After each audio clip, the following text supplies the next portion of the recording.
इस कांग्रेस को मजबूत करने के लिए जो कुछ भी हमें करना पड़ेगा उस काम को हम लोग करेंगे।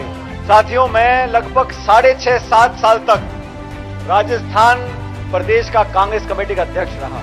तो लगभग 27 जगहों विधानसभाओं में उपचुनाव हुए राजस्थान के अंदर। 25 जगहों पर कांग्रेस पार्टी जीती थी, 25 जगहों पर जब बीजेपी का शासन था। तो उपचुनाव में तो मेरा शगुन बढ़िया रहता है।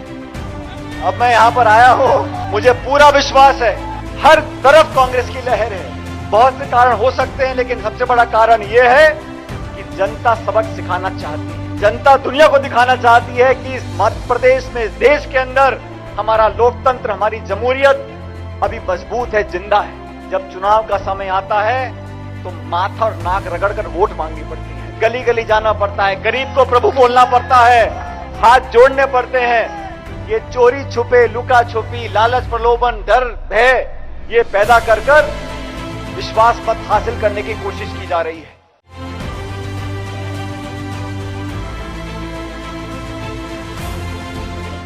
मध्य प्रदेश में होने वाले उपचुनाव के लिए कांग्रेस आलाकमान ने सचिन पायलट को ग्वालियर और चंबल क्षेत्र में चुनाव प्रचार के लिए भेजने का फैसला किया। माना जा रहा था कि सचिन पायलट को शायद इसलिए वहां भेजा जा रहा है क्योंकि ये गुर्जर बहुल्य इलाका है और पायलट खुद गुर्जर नेता होने के नाते यहाँ के मतदाताओं को लुभाने में कामयाब रहेंगे। लेकिन पायलट ने मध्य प्रदेश में एक हालिया चुनावी रैली में जो भाषण दिया, उससे इस राज्य से भी पर्दा उठ गया।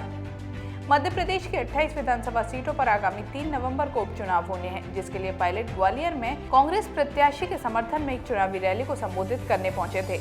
यहां उन्होंने तमाम राजनीतिक और राष्ट्रीय मुद्दों को लेकर तो केंद्र सरकार और प्रदेश की शिवराज सिंह चौहान सरकार को घेरा ही, साथ ही कहा कि वे लगभग 6.5 साल तक राजस्थान प्रदेश कांग्रेस कमेटी के अध्यक्ष रहे। इस दौरान प्रदेश में करीब 27 सीटों पर उपचुनाव हुए, लेकिन उनके नेतृत्व में पार्टी ने 27 में से 25 सीटों पर उपचुनाव में जीत हासिल की और ये सब भी उस दौरान हुआ जब प्रदेश में कांग्रेस नहीं बल्कि भाजपा की सरकार थी। उन्होंने आगे पूर्व मुख्यमंत्री और मध्य प्रदेश पीसीसी के अध्यक्ष कमलनाथ का हौसला बढ़ाते हुए कहा कि इस लिहाज से कहा जा सकता है कि शायद उपचुनाव में मेरा शगुन अच्छा है, इसलिए मध्य प्रदेश में भी उपचुनाव में कांग्रेस पार्टी भारी मतों से जीत हासिल करेगी। खास बात ये रही कि इससे पहले तक मंच पर बैठे हुए कमलनाथ कुछ असहज नजर आ रहे थे। पायलट के मुंह से उनके समर्थन में इस तरह की बात सुनकर उनके चेहरे पर भी मुस्कुराहट आ गई। गौर करने की बात यह रही कि सचिन पायलट ने केंद्र सरकार और प्रदेश के मुख्यमंत्री शिवराज सिंह चौहान पर तो जमकर निशाना साधा, लेकिन अपने परम मित्र और कांग्रेस से बगावत कर भाजपा में शामिल हुए ज्योतिरादित्य सिंधिया का नाम तक नहीं लिया। इस तरह उनकी पूरी कोशिश रही कि वे अपना राजनीतिक धर्म तो निभाएं, लेकिन दोस्ती को बलि ना चढ़ाएं। देखना होगा कि सचिन पायलट की ये कोशिश अब कितनी सफल हो पाती है। साथियों, मैं लगभग 6.5-7 साल तक राजस्थान प्रदेश का कांग्रेस कमेटी का अध्यक्ष रहा और कमलनाथ जी, आपको सुनकर खुशी होगी कि इस लंबे कार्यकाल में समय समय पर मैं गिन रहा था तो लगभग 27 जगहों विधानसभाओं में उपचुनाव हुए राजस्थान के अंदर और उन 27 जगहों में से 25 जगहों पर कांग्रेस पार्टी जीती थी, 25 जगहों पर जब बीजेपी का शासन था। तो उपचुनाव में तो मेरा शगुन बढ़िया रहता है। अब मैं यहां पर आया हूं तो मुझे पूरा विश्वास है, ना सिर्फ ग्वालियर चंबल में, अभी सभाएं हमने करी थी मुरैना में, शिवपुरी में, हर तरफ कांग्रेस की लहर है।